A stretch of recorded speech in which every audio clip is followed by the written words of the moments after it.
Hello, good morning friends. ഞാൻ ഇന്നും പൂന്തോട്ടത്തിലോട്ട് ഇറങ്ങിയിരിക്കാം. കാരണമുണ്ട്. ഞാനൊരു ചെടി നിങ്ങൾക്ക് പരിചയപ്പെടുത്താം. അത് കാണിക്കാനാണ് ഞാൻ ഇങ്ങോട്ട് ഇറങ്ങിയത്. നിങ്ങൾക്ക് അറിയാവുന്നതാണ് സൺഫ്ലവർ. ഞാൻ കുറച്ച് വിത്തുകൾ നിങ്ങൾ കഴിക്കാനായിട്ട് വാങ്ങൂലേ, അങ്ങനെ ഞാൻ കുറച്ച് വിത്ത് കഴിക്കാൻ വാങ്ങിച്ചായിരുന്നേ. അപ്പോൾ അത് ഫുള്ള് എറമ്പായപ്പോൾ എന്ത് ചെയ്യുന്നു വെച്ച് കഴിഞ്ഞാൽ ഞാൻ അതിന് ചെടിച്ചട്ടിൽ ഇട്ടു.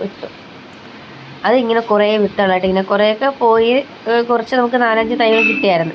അത് ഞങ്ങൾ ഇളക്കി അവിടെ ആയിട്ട് നട്ടായിരുന്നു. അപ്പോൾ അതിൽ മുട്ട് വന്നത് കാണിക്കാനാണ് ഇപ്പോൾ ഞാൻ വന്നിരിക്കുന്നത്. ഉണ്ടാ കുഞ്ഞു മുട്ടകളാണ്, തീരെ ചെറിയ മുട്ട വരെ വന്നിട്ടുണ്ട്. പക്ഷെ അതൊന്നും അത്ര ഇതല്ല. ഇത് നന്നാ വലുതാവത്തൊന്നുമില്ല. ചെറിയൊരു സൺഫ്ലവർ ആയിരിക്കും. നമ്മൾ വീട്ടിൽ നടുന്നതല്ലേ, ചെറുതായിരിക്കും. ഇതിൻ്റെ ഇടയിലൊക്കെ ഉണ്ട്, ഞങ്ങൾ വിത്ത് ഇട്ടിട്ടുണ്ടായിരുന്നു. പിന്നെ തൈകളും നട്ടിട്ടുണ്ടായിരുന്നു. അതൊന്നും ഇപ്പോൾ അതിൻ്റെ ഇടയിൽ കാണുമായിരിക്കും. അതുകൊണ്ട് ചെറിയൊരു പൂ വിരിഞ്ഞ് വരുന്നുണ്ട്. നല്ല വലിയ പൂവായിരിക്കത്തില്ല, ചെറിയൊരു പൂവാണ് വരുന്നത്. ചെറുതിലാണ്. ഇതൊക്കെ പോയി. ഇവിടെയൊക്കെ നമ്മൾ വിത്തളം തൈകളൊക്കെ നട്ടിട്ടുണ്ട്. അപ്പോൾ അതൊക്കെ പൊടിച്ച് വരുന്നതേ ഉള്ളൂ.